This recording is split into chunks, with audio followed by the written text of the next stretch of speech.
Good morning, boys and girls. It's the 11th of October 2023, 9 a.m. in the morning, which is the fifth day of the war against Hamas in Gaza. Yesterday, foreign press, journalists and cameramen were allowed to enter the remains of Kibbutz Kfar. Kfar was one of the line of kibbutzim, particularly Kfar Be'eri, and Re'im, who took the brunt of the attack by these terrorists.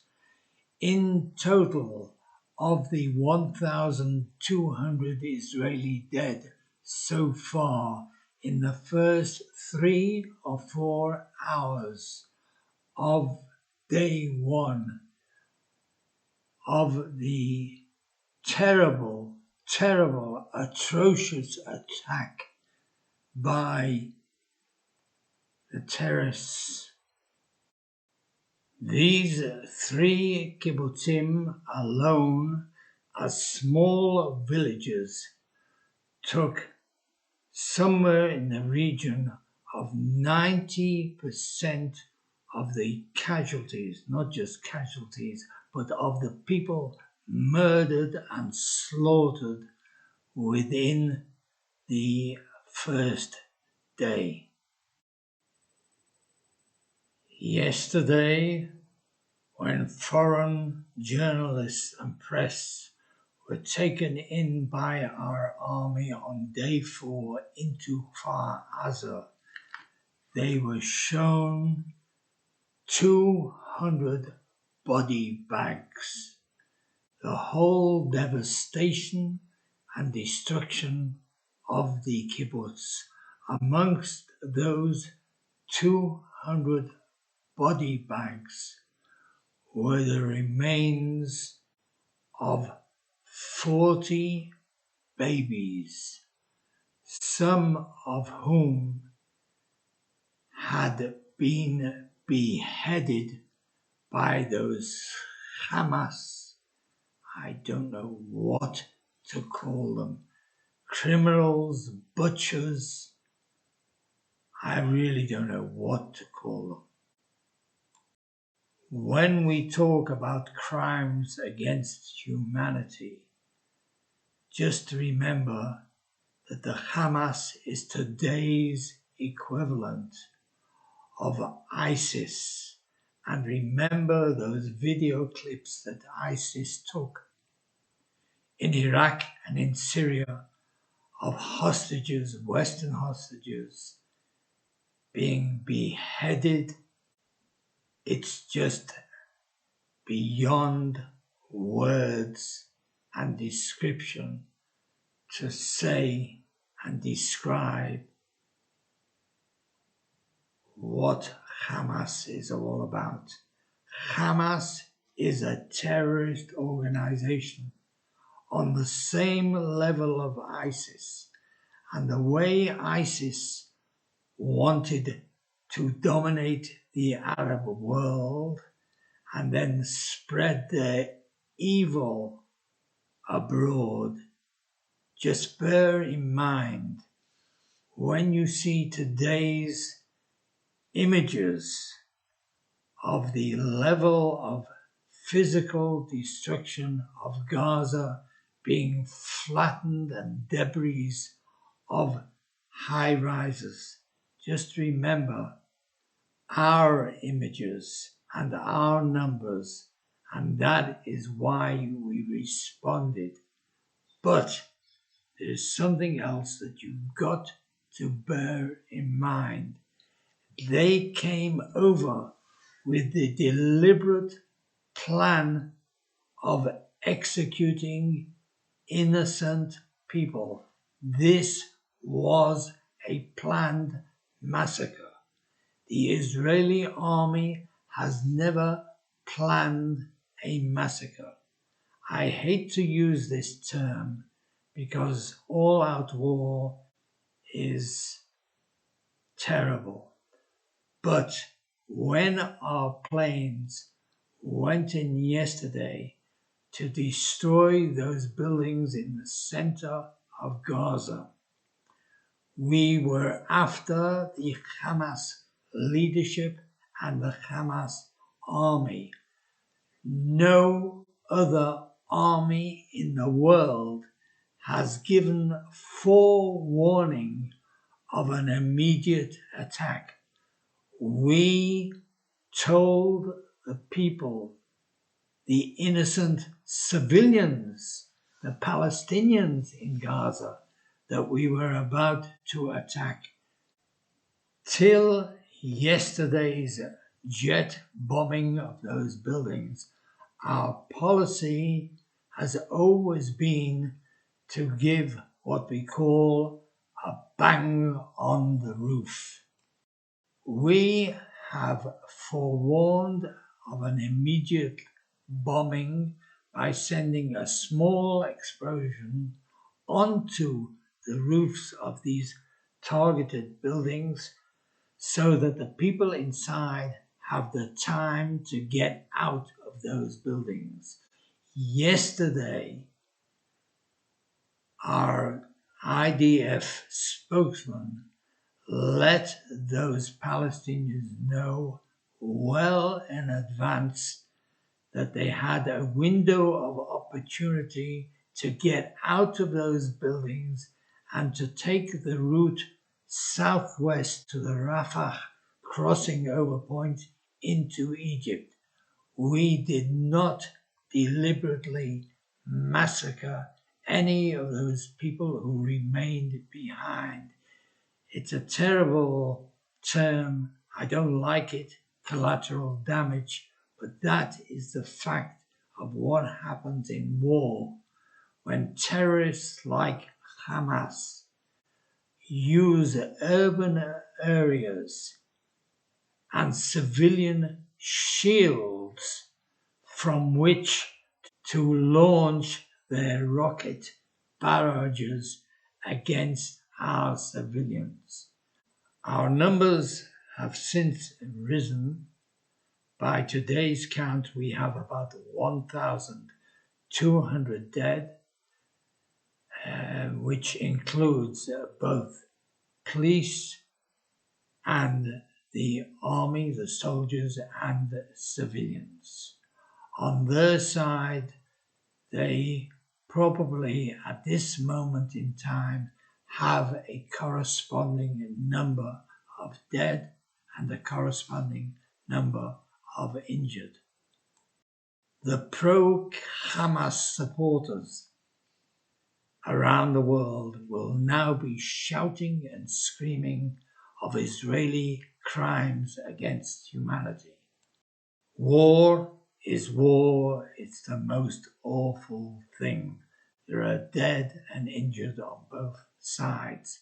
We are not planning and performing massacres. That's what they are. Hamas, today's ISIS.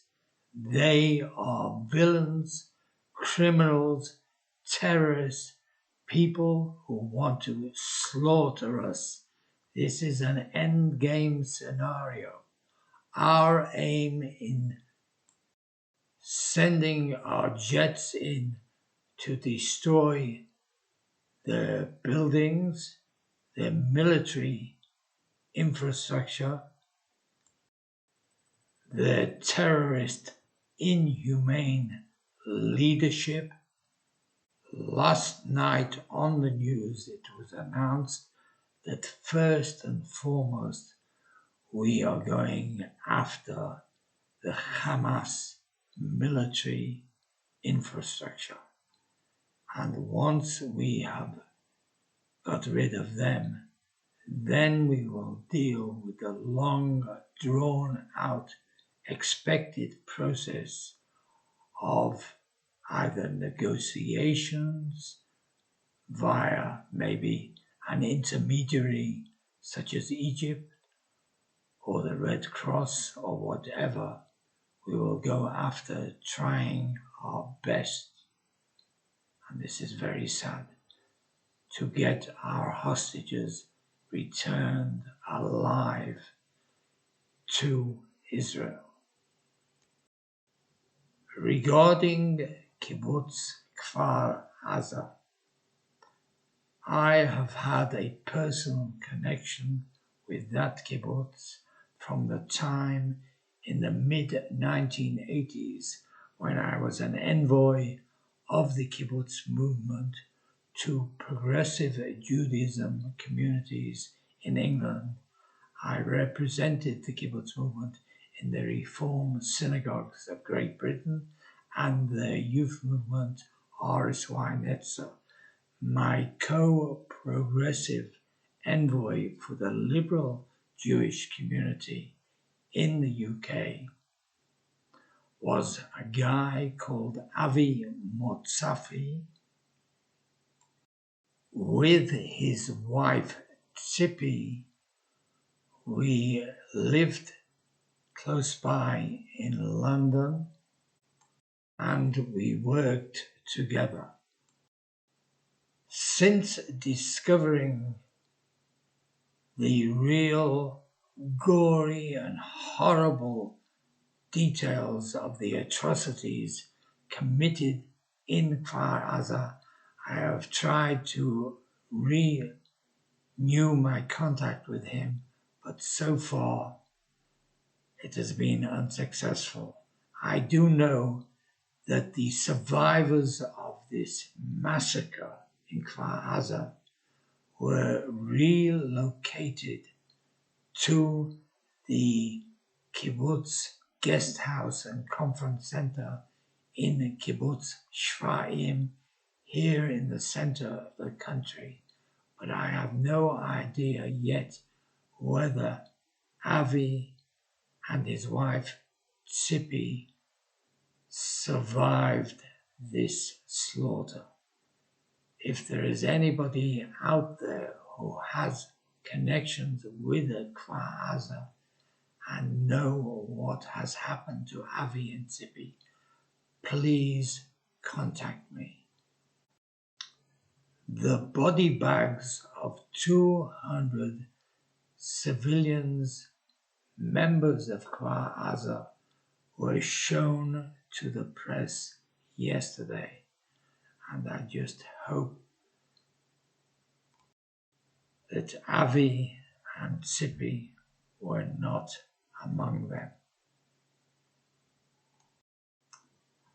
Either today or tomorrow, I'm waiting for a notification.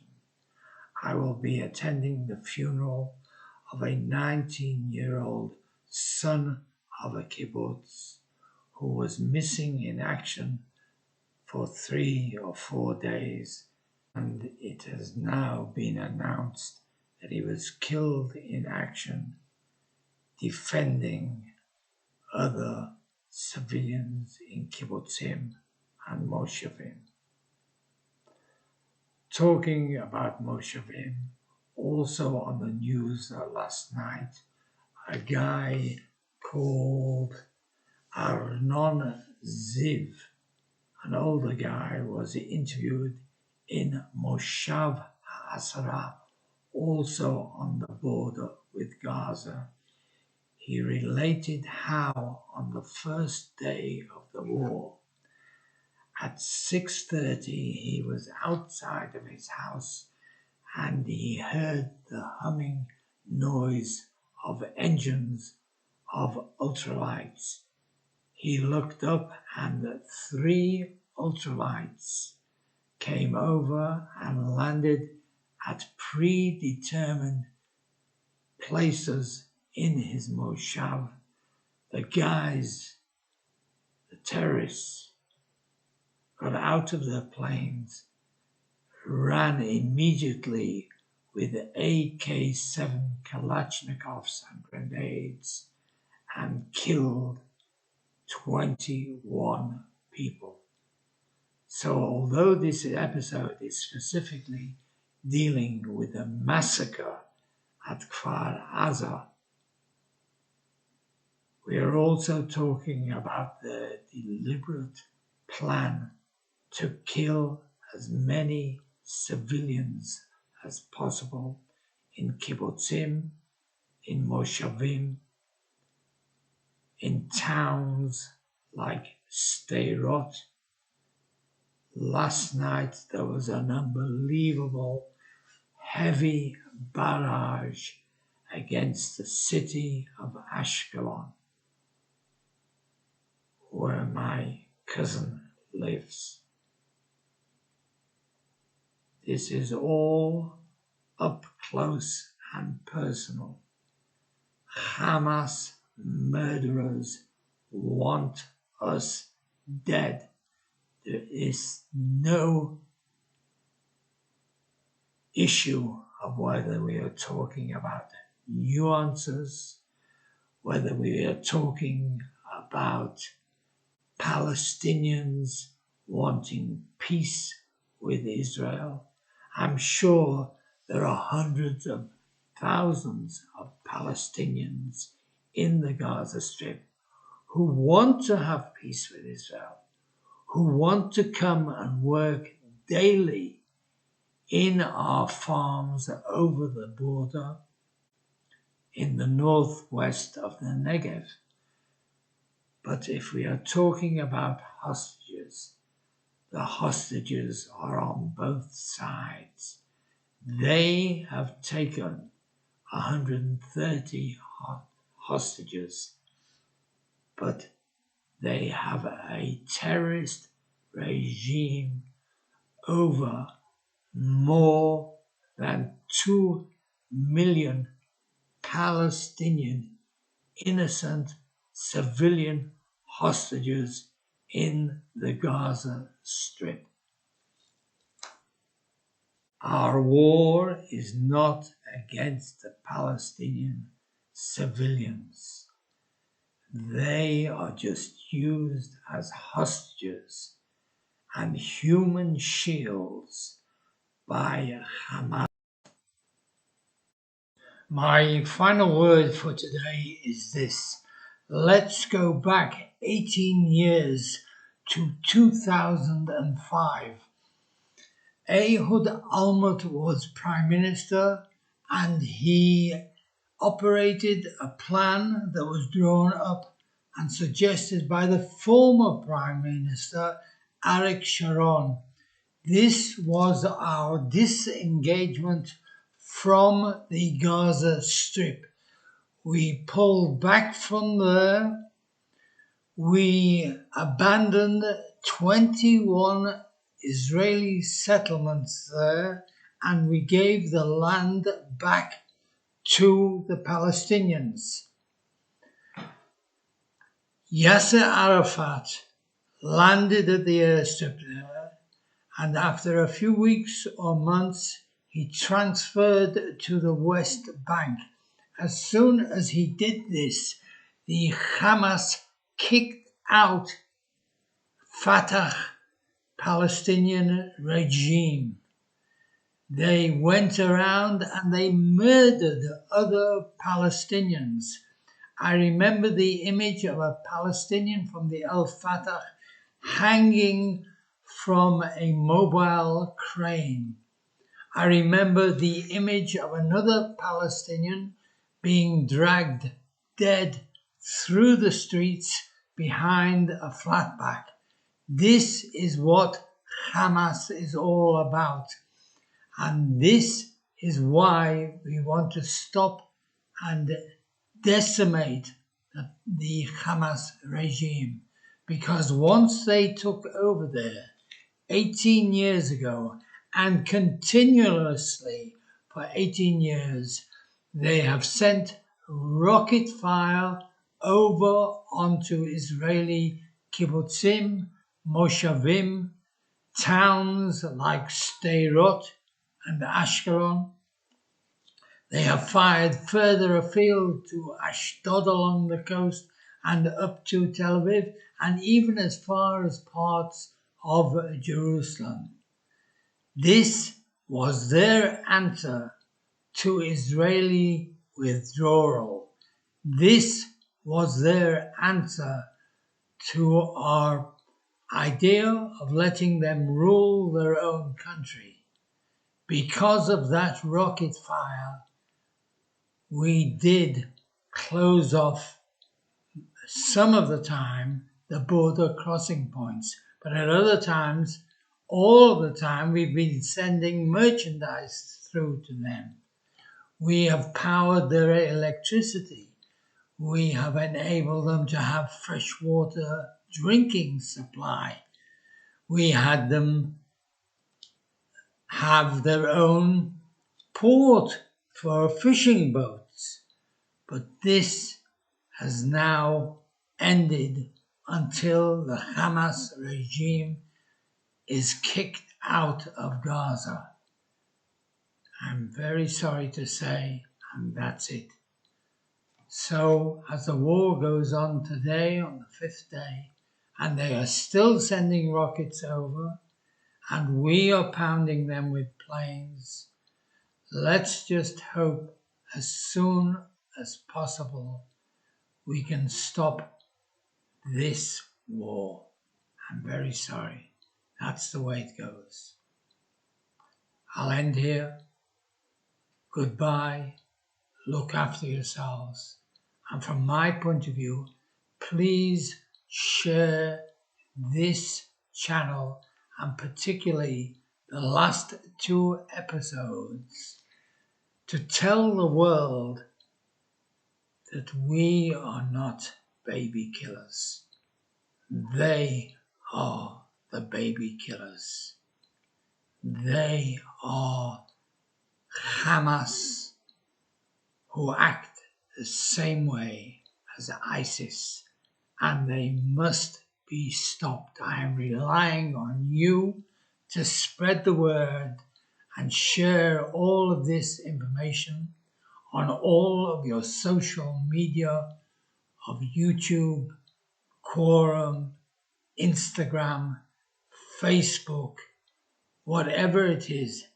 Tell the world, do not have a gut reaction and go against Israel when you see the images of our bombing in Gaza today and until the end of this war, because we are not the aggressors. We are not the terrorists. They are. Bye-bye.